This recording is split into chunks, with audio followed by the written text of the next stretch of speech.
So dwi'n Natasha, nes i wneud prentisiaid, cos o'n i'n meddwl na dyna'r ffordd gorau i fi ddysgu.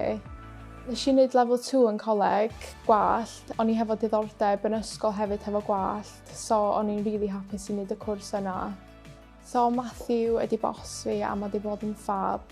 Mae wedi rili codi hyder fi pam dwi wedi bod yn gweithio yn MJH, mae wedi bod yn amazing.